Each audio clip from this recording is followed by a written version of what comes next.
Hello students, welcome to board prep. कैसे हैं आप सब? I hope you are all doing very fine. And आज हम स्टार्ट करने वाले हैं आपके long answer type questions of the chapter Mijbil the otter.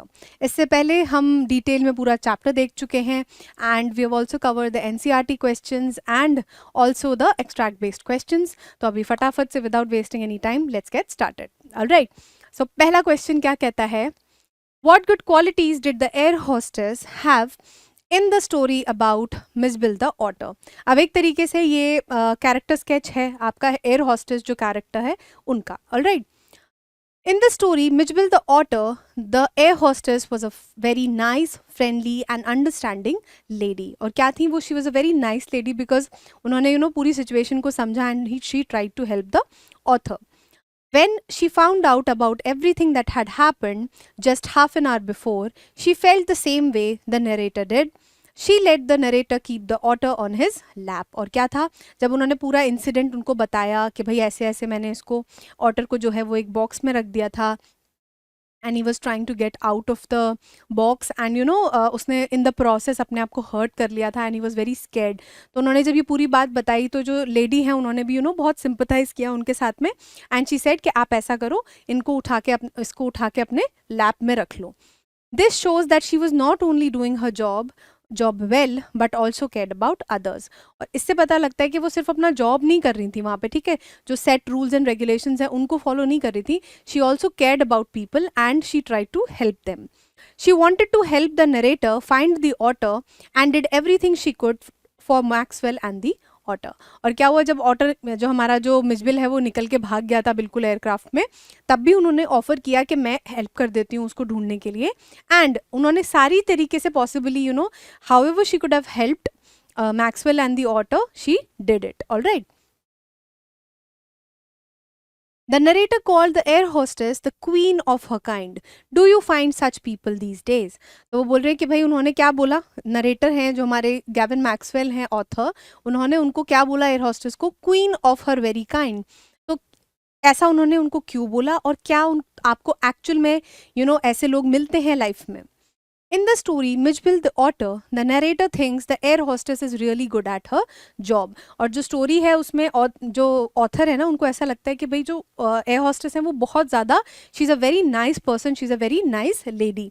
An air hostess's main job is to make passengers feel comfortable on their trip.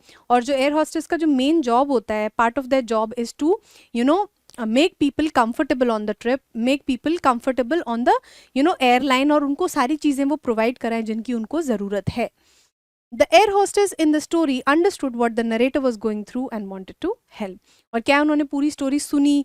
देखा जाए तो भाई इतना सारा काम होता है उनके पास में, है ना, और वो एक ही पैसेंजर की पूरी स्टोरी भी सुन रही हैं, उनको समझ भी रही है, and again she is trying to help them. This shows a lot about her character. All right. She listened to the author without getting upset, let him hold the animal and even tried to catch it when it got away.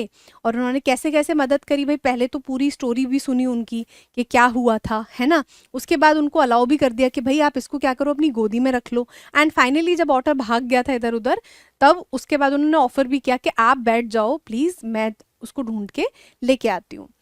She did not get angry और frustrated. और इतना सब कुछ हो रहा था, पूरी इतना सारा केओस क्रिएट हो गया था, ऑथर के मुंह पे करी भी गिर गई थी, तो फिर भी वो क्या हो रही थी, फ्रस्ट्रेटेड नहीं थी, बिल्कुल इरिटेट नहीं हो रही थी. She was very calm and composed. She wasn't just doing her job, she was also being a kind person by helping the narrator. और यहाँ पे वो सिर्फ अपना जॉब फुलफिल नहीं कर रही थी, वो ऑल्सो मतलब she was also trying to help the narrator, which says that she was a very helping person and that is why she the author called her the queen of her kind. All right, next. Why do you think the author wasn't friendly with the narrator at first? Is it like how people sometimes act? वो कह रहे हैं कि भाई ऐसा क्यों था आपके हिसाब से कि जो ऑटर था वो ऑथर के साथ में बहुत ज़्यादा फ्रेंडली नहीं था स्टार्टिंग में, और क्या लोग भी इसी तरीके से बिहेव करते हैं? At the beginning, the author did not know the narrator because they had just met. और एकदम से आप किसी से मिलते हो, आप जाहिर सी बात है एनिमल्स का भी यही होता है, वो एकदम से आपसे फेमिलियर नहीं हो पाते हैं.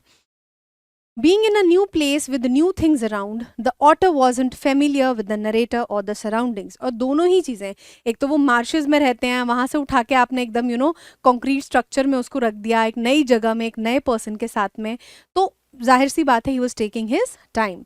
But as the otter got used to the place and felt more comfortable, it became friendly and got closer to the narrator. और धीरे धीरे लेकिन 24 आवर्स जब निकल गए उसके बाद वो नरेटर के पास आके सो भी गया और फिर अपनी सारी सराउंडिंग्स को देखने भी लग गया. तो इससे पता चलता है कि अगर हम किसी को टाइम दें तो they get comfortable with people. Alright. This is a lot like how people behave. और ऐसा ही मतलब ज़्यादातर क्या होता है लोगों के साथ में भी होता है. आप भी कहीं नई जगह जाओगे तो एकदम से आप सबके साथ में हा करके बहुत ज़्यादा कंफर्टेबल होके थोड़ी ना बात करते हो. यू टेक योर टाइम, है ना. People often need time to get to know others before they become friendly. और फ्रेंडशिप तभी डेवलप होती है या फिर एक बातचीत तभी हो पाती है जब आप एक अच्छा कंफर्टेबल एटमॉस्फेयर क्रिएट करते हो और आपको दूसरे लोगों के बारे में जानने को मिलता है. Until they feel comfortable with someone, they might keep their distance. और क्या होता है जब तक आपको ये नहीं पता होता कि भाई वो बंदा कैसा है या फिर आपको सराउंडिंग्स के बारे में चीज़ें नहीं पता होती हैं तो आप क्या करते हो, थोड़ा सा डिस्टेंस मेंटेन करते हो एंड यू ऑब्जर्व एवरीथिंग, है ना. तो this is what the otter was doing when it kept its distance from the author on the day 1. Alright.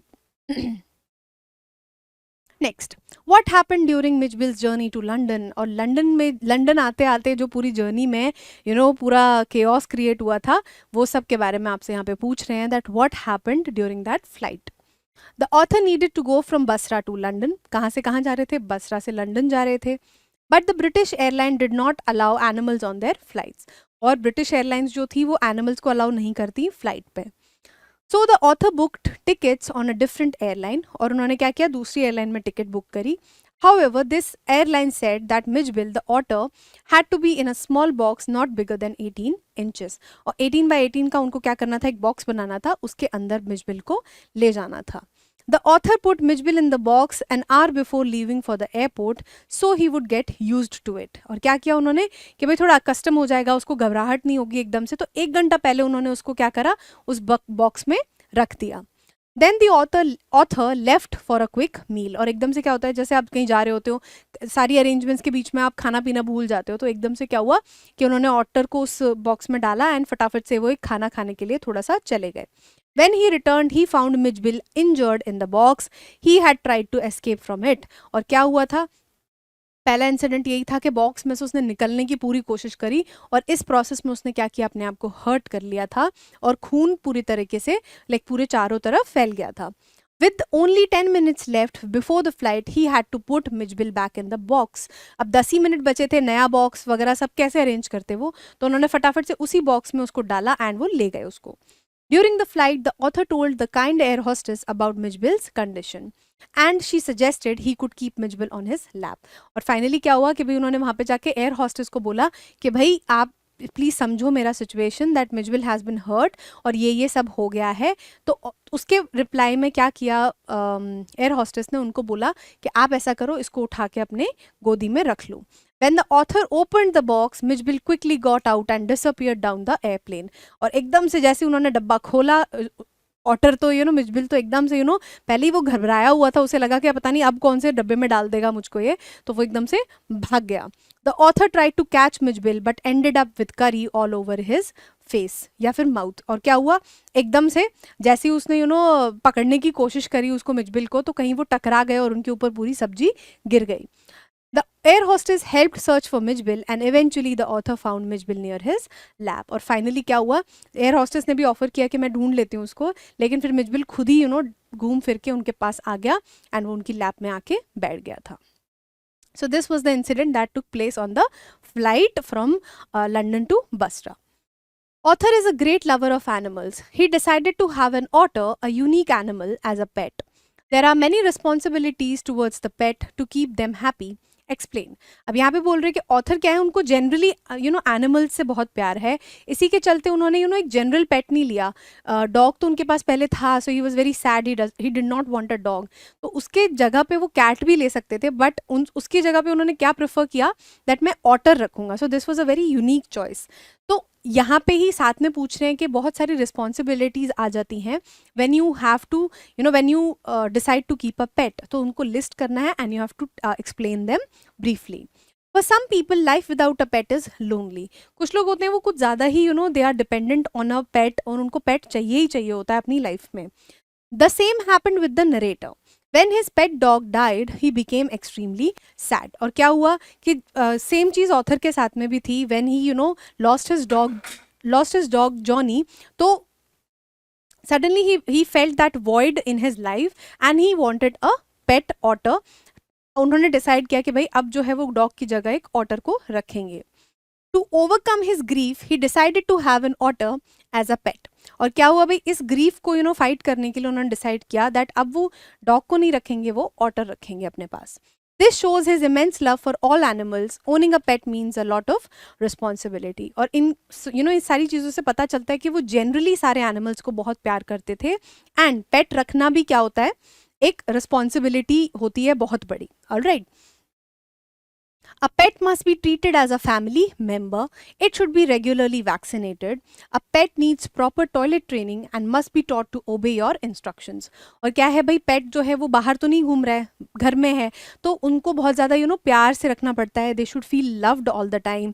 उनकी वैक्सीनेशन होगी, उनकी टॉयलेट ट्रेनिंग हो गई कि कहाँ पे जाके उनको they have to relieve themselves, वो कहीं भी नहीं जा सकते हैं. एंड ऑल्सो जैसे गेस्ट आते हैं घर में तो उसको उस टाइम पे कैसे बिहेव करना है, you have to teach them all of these things. A balance diet is must for a pet to be healthy. और उनको खाने पीने का बहुत ज़्यादा ध्यान रखना पड़ता है. A pet should not be chained all the time, it can make it aggressive. और पूरे टाइम उसको बांध के भी आप नहीं रख सकते कि बस आप ले आए और उसको बांध के आपने साइड में डाल रखा है. उससे क्या होता है, वो बहुत ज़्यादा एग्रेसिव हो जाते हैं, दे बिकम एंग्री और वो फिर लैश आउट करते हैं बार बार. Remember, a daily dose of exercise, affection, and playful activities work wonders for a pet, and more importantly, all the members of the family should be considerate towards it. और क्या है भाई कि कुछ कुछ पॉइंटर्स क्या ध्यान रखने वाले हैं कि भाई उनको पहले आप डेली एक्सरसाइज कराओ, भगाओ दौड़ाओ, उनको बांध के मत रखो बस, या फिर एक लिमिटेड स्पेस में मत रखो. उसके बाद अफेक्शन, प्यार से रखो. एंड प्लेफुल एक्टिविटीज, सिर्फ भगाते ही मत रहो उनको, थोड़ा सा कुछ ऐसा भी इवेंट्स करो या एक्टिविटीज़ करो उनके साथ में जिससे वो खुश हो जाएं, या फिर बॉल के साथ खेलना and all of these things. और सबसे मेन पार्ट क्या है कि भाई जो फैमिली मेंबर्स होते हैं ना, सारे ही family members should be inclined towards having a pet. अगर एक भी बंदा इंक्लाइंड नहीं है या पसंद नहीं करता तो it can be bad for the pet as well as you, है ना. दोनों को ही फर्क पड़ेगा, बिकॉज ज़रूरी नहीं है कि आप पूरे टाइम प्रेजेंट रहो. तो कोई ना कोई हमेशा अग्री करना चाहिए. And all of the family members should be willing to take care of the pet. All right, so these are the things that you need to keep in mind when you decide to have a pet. All right, so these were the questions. थोड़े से ही थे, I know, but काफ़ी चीज़ें हमने NCERT questions में भी cover करी थी. So I hope the chapter has been like clear to you. नहीं समझ में आया है तो आप पूरा अच्छे से जाके दोबारा chapter भी पढ़ सकते हैं. All right, मिलते हैं next lecture में. Till then, keep revising. Thank you.